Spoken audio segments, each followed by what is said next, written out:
Now, the American House of Representatives has passed a resolution condemning the rally cry from the river to the sea, Palestine will be free. They've said that is anti-Semitic. But, Yoseph, that's not going to stop the activists from chanting it at rallies. Indeed, the chants are becoming ever more violent. Pro-Palestinian protests are intensifying across North America. We saw in Michigan chants of death to America, death to Israel on the streets. New York, they're burning the American flag, they're burning the Israeli flag. Hamas leader Sinwar is being praised by lefties in Canada. There's chants of "We are his men." As an Arab Israeli, what do you say to these protesters? Well, it's again, you split it to two, the radical lefts and the extremist terror supporters that comes from the Middle East and comes from Afghanistan and Pakistan, and they join together. No, they're not going to stop chanting from the river to the sea. In fact, Rita, right now I'm in New York, and tomorrow I'm going to speak at Columbia University. Today at Columbia University, there was a massive protest, pro-Palestinian, anti-Israeli protest, where they chanted from the river to the sea. And also they chanted intifada, intifada, revolution, intifada. What is the meaning of intifada? The direct translation of intifada is violent uprising.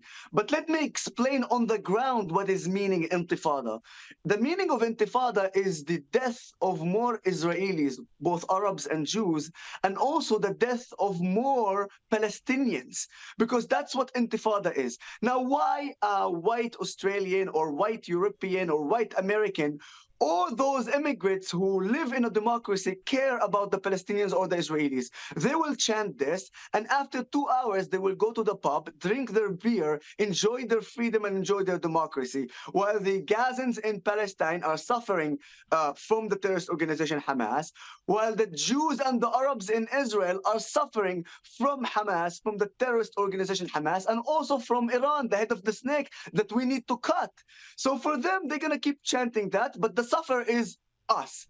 This is the disattachment from reality, and this is why we need to fight it. We don't have any other choice, Rita. Well, you would have seen that there were even cheers for Iran's attack against Israel. The same people who were a second ago chanting for a ceasefire were suddenly happy that Iran was raining down missiles and suicide drones on Israel.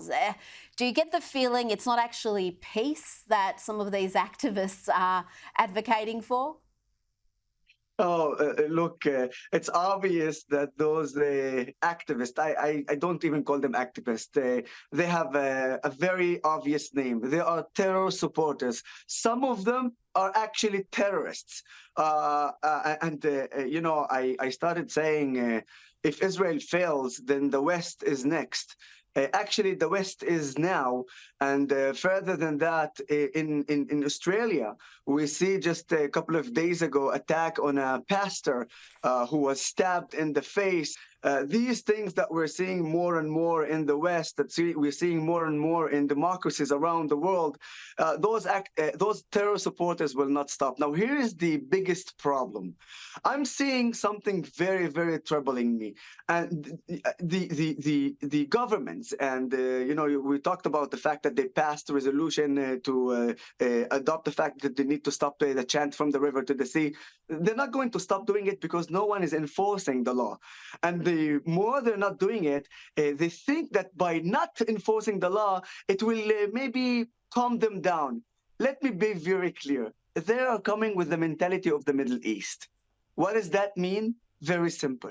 If you do not act with strength against terrorism and their supporters, they will see it as weakness. And the more weak you are, the more they're going to attack more and more and push more and more. So the only solution to it is to cut it from now. And if you don't do it now, you're going to get this more and more and more. That's why I am begging everybody to understand that our fight now with Hamas and Hezbollah, and of course the head of the snake, Iran, is something that we are holding the West. And if we don't wake up, very soon you will see how it will impact. And in fact, it's starting to impact the whole world. We have to understand that we need to destroy Hamas. We need to destroy Hezbollah. And we must destroy the Iranian regime, the Islamic Iranian regime, because our problems with not with the Iranian people. The Iranian people and the Israeli people love each other.